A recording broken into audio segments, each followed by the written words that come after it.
ಚಿಕ್ಕಬಳ್ಳಾಪುರದಲ್ಲಿ ರೈತರು ಕೆಐಎಡಿಬಿ ಭೂಸ್ವಾಧೀನ ವಿರೋಧಿಸಿ ಕಳೆದ 45 ದಿವಸದಿಂದ ಹೋರಾಟವನ್ನು ಮಾಡ್ತಾ ಇದ್ರು. ಆದರೆ ಇವತ್ತು ಅದು ಹಿಂಸಾಚಾರಕ್ಕೆ ತಿರುಗಿದೆ. ರೈತರ ಮೇಲೆ ಪೊಲೀಸರು ಹಲ್ಲೆ ನಡೆಸಿದ್ದಾರೆ. ಕೆಐಎಡಿಬಿ ಭೂಸ್ವಾಧೀನ ವಿರೋಧಿಸಿ ರೈತರ ಪ್ರತಿಭಟನೆ ಸಂದರ್ಭದಲ್ಲಿ ಪೊಲೀಸರು ಹಾಗೂ ರೈತರ ನಡುವೆ ತಳ್ಳಾಟ ನೂಕಾಟ ಸಂಭವಿಸಿದೆ. ರೈತರ ಕೊರಳಪಟ್ಟಿಗೆ ಕೈ ಹಾಕಿ ಪೊಲೀಸರು ದೌರ್ಜನ್ಯ ಎಸಗಿದ್ದಾರೆ. ಚಿಕ್ಕಬಳ್ಳಾಪುರ ಜಿಲ್ಲಾಡಳಿತ ಭವನದ ಎದುರು ನಡೆದಿರ್ತಕ್ಕಂಥ ಜೋರು ಗಲಾಟೆ ನೋಡಿ.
ಪರಿಸ್ಥಿತಿ ಎಷ್ಟು ವಿಕೋಪಕ್ಕೆ ಹೋಗಿದೆ ಅಂತ ದೃಶ್ಯವನ್ನು ನೋಡಿದ್ರೆ ಗೊತ್ತಾಗುತ್ತೆ ನಿಮಗೆ. ಬ್ಯಾರಿಕೇಡನ್ನೆಲ್ಲ ಎತ್ತಿ ಎಸೆಯುವ ಸಂದರ್ಭ ಇದು ಇವತ್ತು ನಿನ್ನೆದಲ್ಲ. ಭೂಮಿ ಸ್ವಾಧೀನವನ್ನು ವಿರೋಧಿಸಿ 45 ದಿವಸದಿಂದ ಅನಿರ್ದಿಷ್ಟಾವಧಿ ಹೋರಾಟ ನಡೀತಾ ಇತ್ತು ಚಿಕ್ಕಬಳ್ಳಾಪುರದ ಜಿಲ್ಲಾಡಳಿತ ಭವನದ ಎದುರು. ಆದರೆ ಇವತ್ತು ಅದು ವಿಕೋಪಕ್ಕೆ ಹೋಗಿದೆ. ರೈತರು ಮತ್ತು ಪೊಲೀಸರ ನಡುವೆ ಭಾರೀ ಗಲಾಟೆ ಆಗಿರ್ತಕ್ಕಂಥ ದೃಶ್ಯ ಇದು. ಕೊನೆಗೆ ರೈತರ ಕೊರಳುಪಟ್ಟಿ ಹಿಡ್ಕೊಂಡು ಎಳೆದು ಹಾಕ್ತಾ ಇದ್ದಾರೆ ಪೊಲೀಸರು.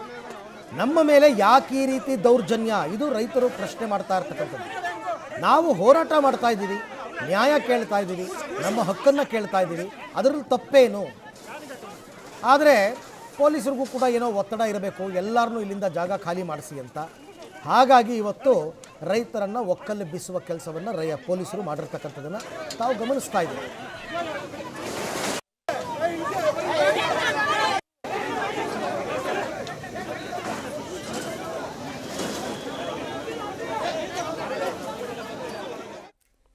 ಈ ಎಲ್ಲ ವಿಚಾರಕ್ಕೆ ಸಂಬಂಧಪಟ್ಟಂತೆ ಮತ್ತಷ್ಟು ಮಾಹಿತಿ ನನ್ನ ಕೊಲೀಗ ಮುದ್ದುಕೃಷ್ಣ ಅವರಿಂದ ಪಡ್ಕೊಳ್ಳೋಣ. ಮುದ್ದುಕೃಷ್ಣ, ಕಳೆದ 45 ದಿವಸದಿಂದ ನಡೀತಾ ಇದ್ದ ಹೋರಾಟ ಶಾಂತಿಯುತವಾಗೇ ಇತ್ತು. ಇವತ್ತು ಯಾಕೆ ಏಕಾಏಕಿ ಈ ಥರ ಪೊಲೀಸರು ರೈತರ ಮೇಲೆ ಹಲ್ಲೆ ಮಾಡೋದಕ್ಕೆ ಏನು ಕಾರಣ, ಏನು ನಡೀತು ಅಂತ? ಖಂಡಿತ ಅರವಿಂದ್, ಚಿಕ್ಕಬಳ್ಳಾಪುರ ಜಿಲ್ಲೆಯ ಶಿಡ್ಲಘಟ್ಟ ತಾಲೂಕಿನ ಜಂಗಮಕೋಟೆ ಹೋಬಳಿಯಲ್ಲಿರುವಂತಹ 13 ಹಳ್ಳಿಗಳಲ್ಲಿ ಬರೋಬ್ಬರಿ 2900 ಎಕರೆಯ ಜಮೀನನ್ನು ಕೆಐಎಡಿಬಿ ಭೂ ಸ್ವಾಧೀನ ಮಾಡ್ಕೊಳ್ಳೋಕ್ಕೆ ಭಾಳಷ್ಟು ಪ್ರಕ್ರಿಯೆಗಳು ನಡೆದಿತ್ತು. ಹಾಗಾಗಿ ಅದನ್ನು ವಿರೋಧಿಸಿ ಕೆಲವು ರೈತರು ಚಿಕ್ಕಬಳ್ಳಾಪುರ ಜಿಲ್ಲಾಡಳಿತ ಭವನದ ಮುಂಭಾಗ, ತಾವು ನೋಡ್ತಾ ಇರುವಂಥ ಈ ದೃಶ್ಯ ಏನಿದೆ, ಜಿಲ್ಲಾಡಳಿತ ಭವನ ಪಕ್ಕದಲ್ಲಿದೆ, ಅದರ ಮುಂಭಾಗದಲ್ಲಿರುವಂಥ ರಸ್ತೆ, ಈ ರಸ್ತೆಯ ಮುಂಭಾಗಲೇ ಒಂದು ರೀತಿಯ ಶಾಮಿಯಾನ ಟೆಂಟನ್ನು ಹಾಕಿ ಕಳೆದ 45 ದಿನಗಳಿಂದಲೂ ಕೂಡ ಅನಿರ್ದಿಷ್ಟಾವಧಿ ಹಗಲು ರಾತ್ರಿ ಅನ್ನದೇ ಧರಣಿಯನ್ನು ಮಾಡ್ತಾರೆ. ಬೇರೆ ಬೇರೆ ರೀತಿಯ ಪ್ರತಿಭಟನೆಯ ರೂಪಗಳನ್ನು ವಿಭಿನ್ನವಾಗಿ ಮಾಡಿ ಸರ್ಕಾರದ ಗಮನ ಸೆಳೆಯುವಂಥ ಪ್ರಯತ್ನವನ್ನು ಮಾಡಿದರು. ಆದರೆ ಅದು ಸಫಲವಾಗಿಲ್ಲ. ಈಗ ಸದ್ಯಕ್ಕೆ ಇವತ್ತು ಚಿಕ್ಕಬಳ್ಳಾಪುರ ಜಿಲ್ಲಾಡಳಿತ ಭವನದಲ್ಲಿ ಕೆಡಿಪಿ ಮೀಟಿಂಗ್ ಇದೆ. ಹಾಗಾಗಿ ಆ ಕೆಡಿಪಿ ಮೀಟಿಂಗ್ಗೆ ಜಿಲ್ಲಾ ಉಸ್ತುವಾರಿ ಸಚಿವರಾದಂಥ ಡಾಕ್ಟರ್ ಎಂ ಸಿ ಸುಧಾಕರ್ ಅವರು ಬರ್ತಾರೆ. ಹಾಗಾಗಿ ಅವರನ್ನು ಭೇಟಿ ಮಾಡಿ ರೈತರು ತಮ್ಮ ಹಳಲನ್ನು ತೋಡ್ಕೊಳ್ಬೇಕು. ಇದಕ್ಕೆ ಪ್ರಮುಖವಾಗಿ ಡಾಕ್ಟರ್ ಎಂ ಸಿ ಸುಧಾಕರ್ ಜಿಲ್ಲಾ ಉಸ್ತುವಾರಿ ಸಚಿವರು ಭಾಳಷ್ಟು ಪಟ್ಟನ್ನು ಹಿಡಿದಿದ್ದಾರೆ. ಕೆಐಎಡಿಬಿ ಆಗಲೇಬೇಕು ಅಂತೇಳಿ ಅವರಿಗೆ ಅಹವಾಲನ್ನು ಸಲ್ಲಿಸಬೇಕು ಅನ್ನೋಂಥ ರೀತಿಯಲ್ಲಿ ರೈತರು ಎಲ್ಲ ಪ್ಲಾನ್ ಮಾಡಿಕೊಂಡು ತಮ್ಮ ಜಾನುವಾರುಗಳನ್ನು ಸಮೇತ ಕೂಡ ಇಲ್ಲಿಗೆ ಕರ್ಕೊಂಬಂದು, ಇನ್ನೇನು ಜಾನುವಾರುಗಳ ಸಮೇತ ಜಿಲ್ಲಾಡಳಿತ ಭವನಕ್ಕೆ ಮುನ್ನುಗ್ಗಬೇಕಾಗಿತ್ತು.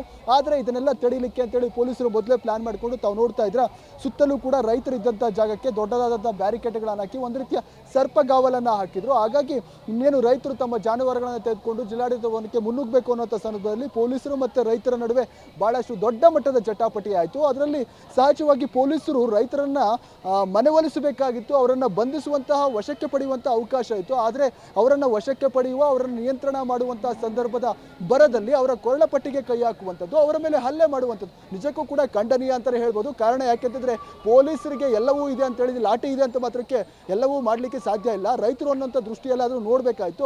ಅವರನ್ನು ನಿಭಾಯಿಸುವಂತಹ, ನಿಯಂತ್ರಣ ಮಾಡುವಂಥ ಬರದಲ್ಲಿ ತಾವು ಕಾನೂನನ್ನು ಅವರೇ ಕೈಗೆ ತೊಗೊಳ್ತಾರೆ ಅಂತಂದ್ರೆ, ಒಬ್ಬ ಪೊಲೀಸ್ ಮೇಲೆ ಒಬ್ಬ ರೈತ ಹಲ್ಲೆ ಮಾಡಿದ್ರೆ ಇದೇ ರೀತಿ ಮಾಡ್ತಾರೆ ಅನ್ನೋಂಥದ್ದೇ ಪ್ರಶ್ನೆ ಆಗಿರುವಂಥದ್ದು. ಇವತ್ತು ಹಲ್ಲೆಗಳಿಗೋಗಿರುವಂಥ ರೈತ ನಮ್ಮ ಜೊತೆ ಅವ್ರನ್ನೇ.